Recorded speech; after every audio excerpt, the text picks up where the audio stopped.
Bom, a proposta é fazer a priori, uma análise comparativa, de duas publicações, duas obras panorâmicas, sobre a história do cinema brasileiro, que é a História do Cinema Brasileiro, publicada em 97, e a nova História do Cinema Brasileiro, publicada agora em 2018. Na verdade, eu fiz um recorte, na verdade, eu analiso 2 capítulos, um de cada uma das obras. Bom, tendo como recorte temporal o período chamado Cinema Silencioso e como recorte geográfico o cinema produzido em Minas Gerais naquele momento, esse trabalho propõe-se a realizar uma análise historiográfica comparativa das obras História do Cinema Brasileiro, publicada em 1987, e Nova História do Cinema Brasileiro, publicada em 2018.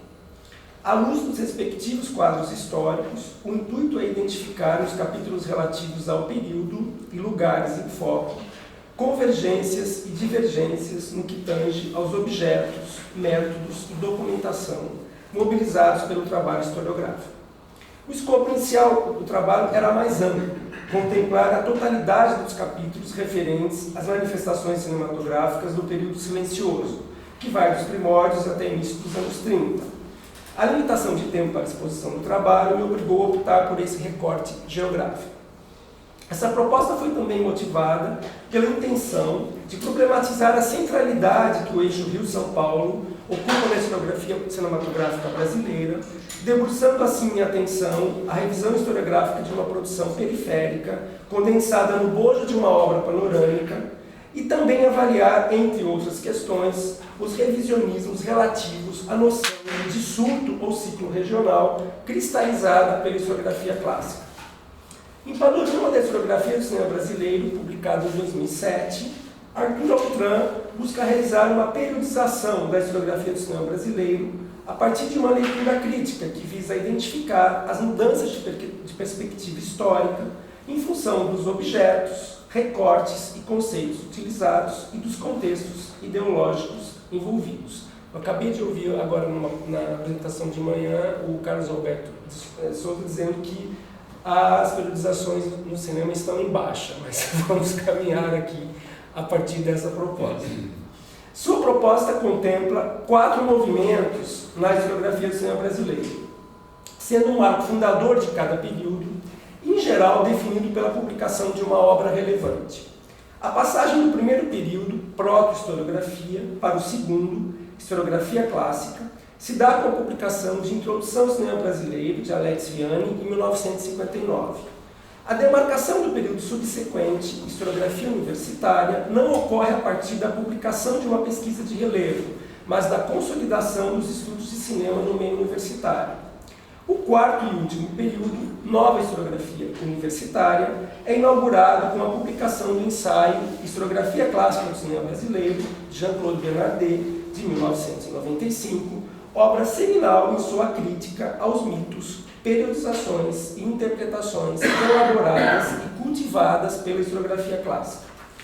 Desenvolvendo algumas ideias originalmente apresentadas por Bernardet, Altran sintetiza em seu texto que seriam as principais características da historiografia clássica: caráter panorâmico, narratividade, cronologia e teleologia.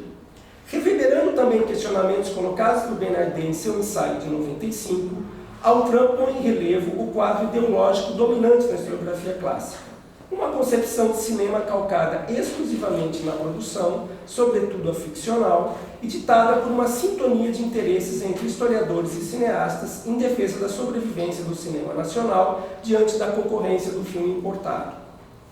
Dentro do período nomeado por Altran como historiografia universitária, surge em 1987 a publicação História do Cinema Brasileiro, organizada por Fernando Ramos. Essa obra panorâmica, estruturada em 7 módulos, que consomem 454 páginas, reúne trabalhos autorais de pesquisadores egressos, em sua maioria do meio acadêmico. O caráter cronológico e narrativo, em geral, se mantém. Os ciclos regionais são reiterados, assim como o quadro ideológico do período anterior. Chama a atenção em seu prefácio a presença de um discurso de tonalidade um tanto militante, que reitera os pressupostos do quadro ideológico já apresentado. o papel de vítima atribuído ao cineasta brasileiro, visto como herói resiliente, movido pela paixão, em permanente combate contra a concorrência desleal do filme estrangeiro e a ausência de um modelo estruturado de produção e distribuição no país.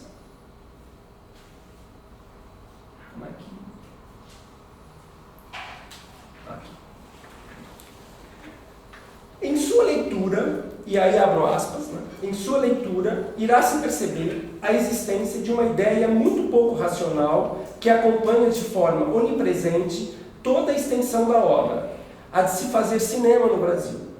Mais do que um objeto de estudo, este universo é principalmente local, onde se depositam paixões e onde a elaboração da imagem em movimento aparece como polo de atração intenso, desafiando as mais diversas condições econômicas e sociais. Esse é um parágrafo do prefácio do História do Cinema Brasileiro. Em 2018, essa publicação é reeditada, agora com o título Nova História do Cinema Brasileiro, em 2 volumes, com cerca de 1.040 páginas, organizada por Fernando Ramos e Sheila Schwartzman. Os 2 volumes reúnem 25 artigos que contemplam participantes da primeira edição e uma nova geração de pesquisadores que mantém, em sua maioria, vínculos com a universidade. O termo nova certamente não surge de forma gratuita, mas demarca uma tentativa de diálogo com a chamada New Film History. A partir do trabalho de autores americanos como Charles Musser, Charles Altman, David Bordel, Douglas Gomerby, Noel Burch, Richard Cielen e franceses como André Godot e Michel Lagny, entre outros, esse novo paradigma metodológico ganha corpo a partir do final dos anos 70, preconizando uma ampliação considerável do olhar sobre o cinema. Extrapola-se a mera prospecção de filmes e realizadores, a análise do discurso fílmico ou o reconhecimento dos autores para investigar o cinema como locus de relações mais diversificadas e complexas, que envolvem as atividades comerciais de exibição e distribuição, as mudanças tecnológicas, os estudos de recepção, as interrelações com outras mídias e linguagens, os condicionantes culturais e ideológicos e os impactos sociais e econômicos da produção e circulação dos filmes. Essa intenção está explicitamente assinalada no prefácio assinado pelos organizadores. O livro incorpora novos objetos, métodos e documentação, sobretudo as mudanças da historiografia em geral ao longo dos últimos 30 anos, as contribuições da história cultural e dos estudos culturais, as relações entre história e cinema e outras artes e mídias, o maior acesso a acervos fílmicos e documentais. Estão presentes horizontes abertos pelas novas abordagens das teorias cinematográficas e dos intercâmbios transnacionais, particularmente desde o Congresso de Brighton, em 1978, também um parágrafo do prefácio de Nova História do Cinema Brasileiro. Os organizadores do livro também não negam a opção pelas potencialidades do eixo cronológico, mas recusam ao mesmo tempo a adesão, abro aspas, a fases, estágios, movimentos, ciclos ou recortes autorais referendados, fecho aspas. Em História do Cinema Brasileiro de 1987, os relatos sobre o cinema produzido em Minas Gerais, no período do cinema silencioso, surgem no módulo intitulado Os Ciclos Regionais de Minas Gerais, Norte e Nordeste, 1912-1930, escrito por Ana Lúcia Lobato. A noção de ciclo é aqui reafirmada no próprio título do capítulo, e também em sua subdivisão de cunho territorial, que remete ao nome das cidades ou regiões onde esses ciclos de produção teriam ocorrido. O capítulo está basicamente centrado nos filmes, realizadores e algumas peculiaridades sobre o lado mais mundano do cinema. Seguindo o molde da historiografia clássica, os filmes de ficção ganham um espaço considerável em comparação com a produção documental.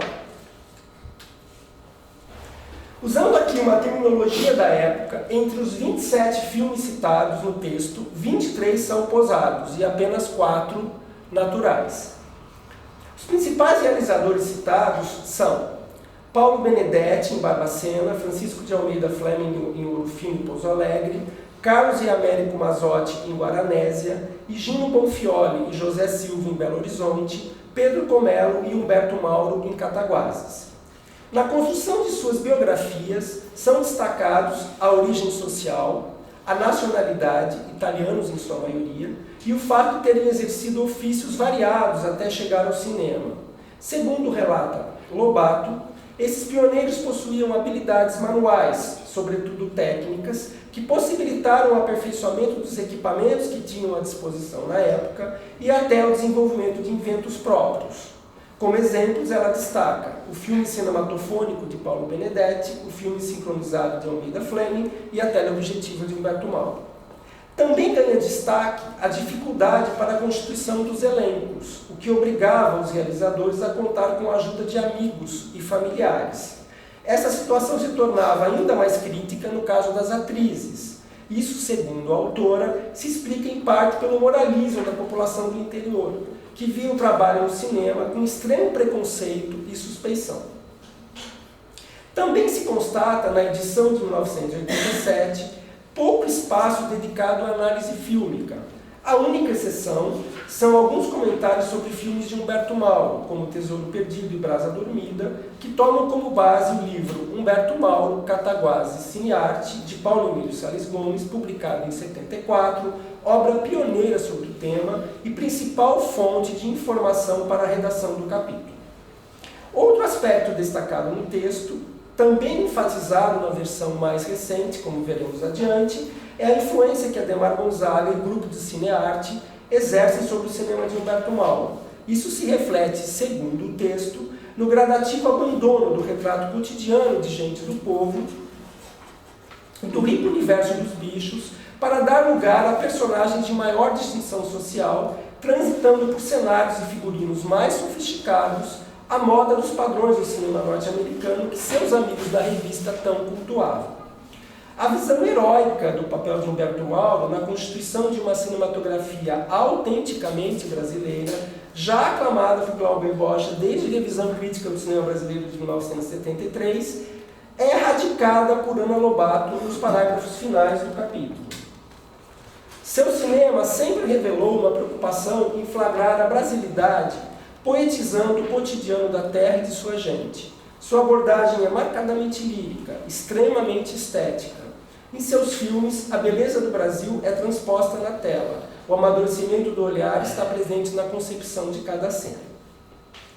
Em Nova História do Cinema Brasileiro, de 2018, a produção mineira do período silencioso, e aqui o período de tempo contemplado é mais extenso, aparece no capítulo O Cinema Silencioso em Minas Gerais, 1907-1930, escrito por Sheila Schwarzman, uma das organizadoras da publicação.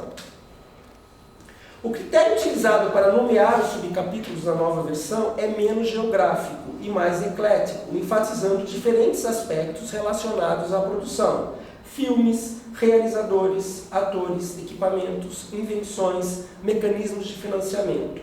E também alusões à exibição e mesmo à recepção e repercussão crítica das obras.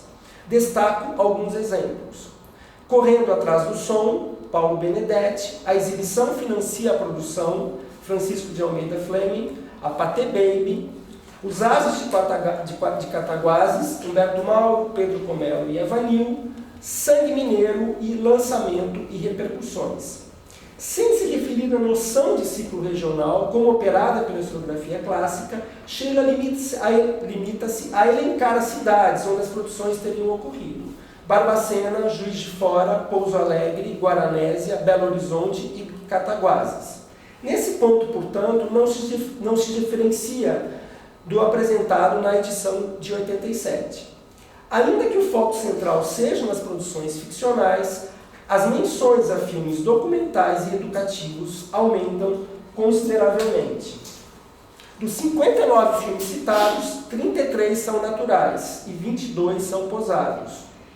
Isso pode, de alguma maneira, apontar para uma mudança de perspectiva sobre o peso cultural e econômico atribuído à ficção na cinematografia brasileira. Os realizadores citados também são os mesmos. excetuando-se os irmãos Mazotti de Guaranésia, que não aparecem na nova edição.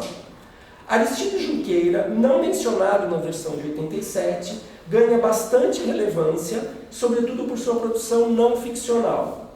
Filho da elite tradicional mineira, Junqueira realizou grande quantidade de encomendas oficiais, não somente em Belo Horizonte, mas em diferentes regiões do país, o que, segundo a autora, deve ser explicado à luz de sua origem social e proximidade com os círculos do poder. Sua extensa filmografia documental inclui registros das mais variadas temáticas: visitas presidenciais, posses, procissões, riquezas e paisagens mineiras, fauna e flora amazônica, usos e costumes dos índios carajás, reação mineira à Revolução Constitucionalista de 1932 e até uma frustrada tentativa de filmar Lampião e seu bando. Paulo Benedetti também ganha destaque, menos por seus filmes do que por suas invenções. A cinemetrofonia, apenas citada na versão anterior, é aqui melhor explicada, a partir de um fotograma descoberto por Márcio Rocha Galdino. Para monitorar a sincronia da trilha musical que acompanhava as projeções, Benedetti imprimia na parte inferior do fotograma a partitura da música que deveria ser executada no exato momento da exibição de uma determinada imagem. Segundo Sheila, Higino Bonfioli, também de origem italiana, já era em 1912 um fotógrafo prestigiado em Belo Horizonte, quando começa a fazer documentários e reportagens sobre encomenda, sobretudo para o governo de Minas. Surpreende o grande destaque dado à série Minas Antiga, na filmografia de Bonfioli, sequer mencionada na edição anterior. Produzida entre 1927 e 1928, como conjunto de documentários históricos de cunho educativo, a serem utilizados nas escolas mineiras, a série ganha enorme destaque na nova edição, ocupando um subcapítulo inteiro.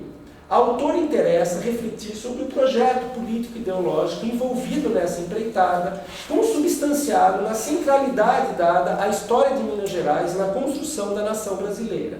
Uma leitura da história extremamente elitista e preconceituosa se mostra presente.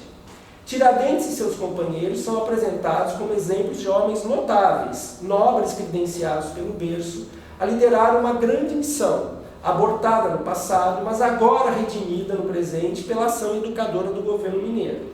Por outro lado, Aleijadinho é descrito como figura monstruosa, desprovida de berço e distinção, mas que, apesar da terrível doença, tem um dom, e que, por obra do esforço e sacrifício, deve superar as mazelas de sua infeliz condição.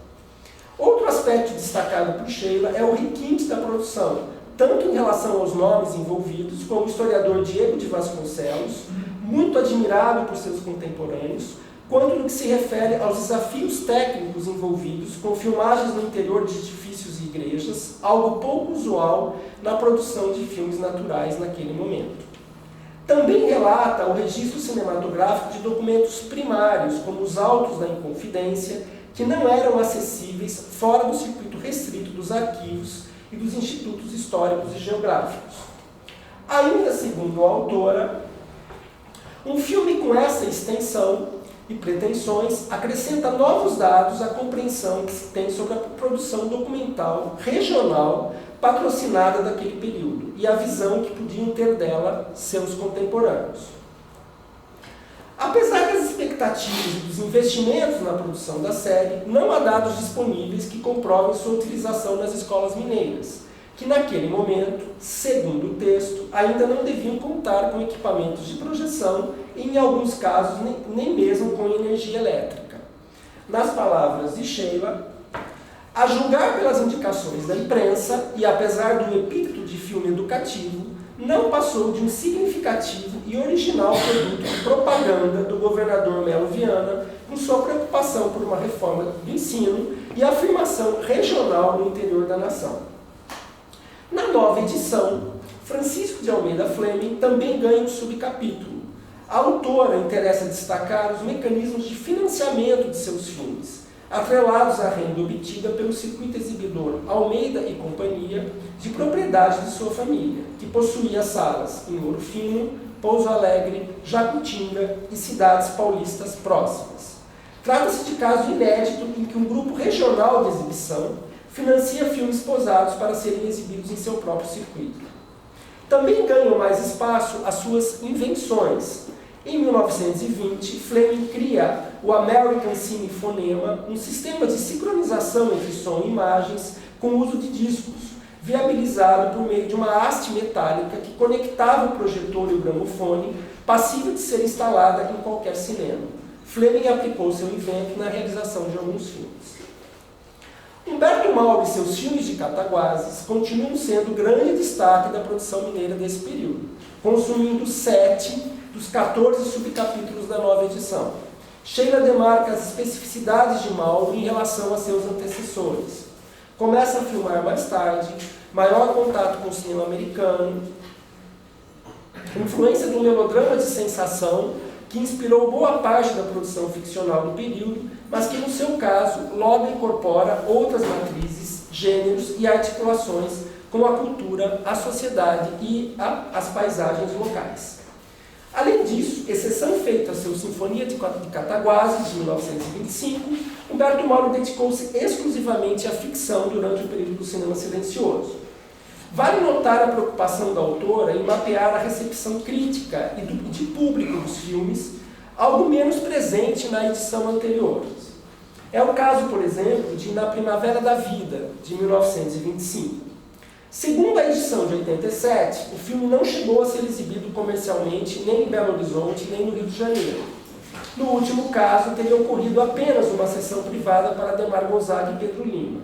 Sheila cita nas notas as datas e salas em que ocorreram as exibições em Belo Horizonte, tendo como fonte de informação a base de dados Filmografia da Cinemateca Brasileira.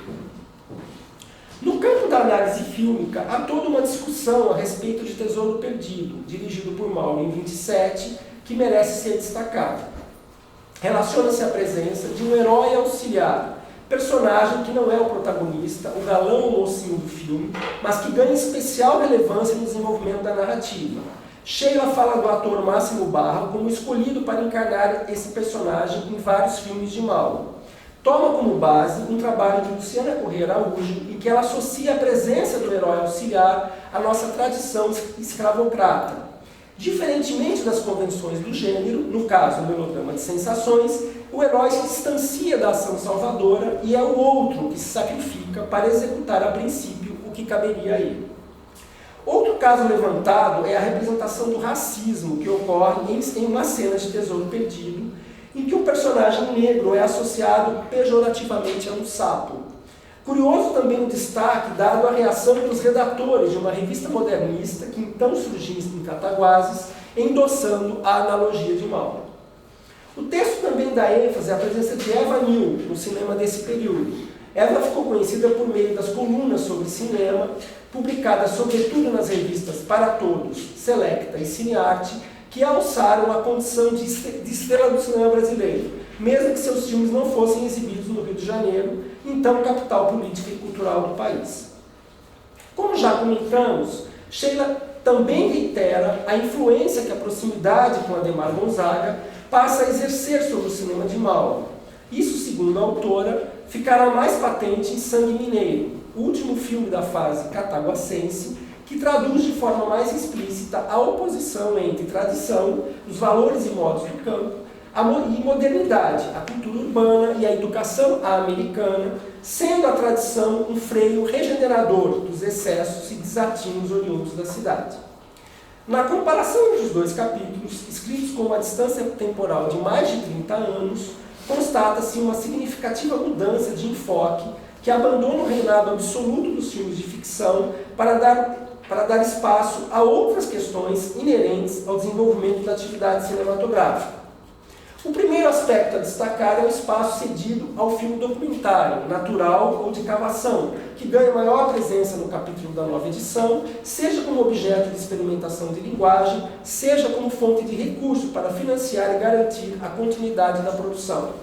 Outro aspecto evidenciado é o destaque dado às invenções que permitiram aos realizadores pioneiros, num cenário de precárias condições técnicas e econômicas, exercitar com liberdade e criatividade as possibilidades de uma nova tecnologia e de uma nova arte.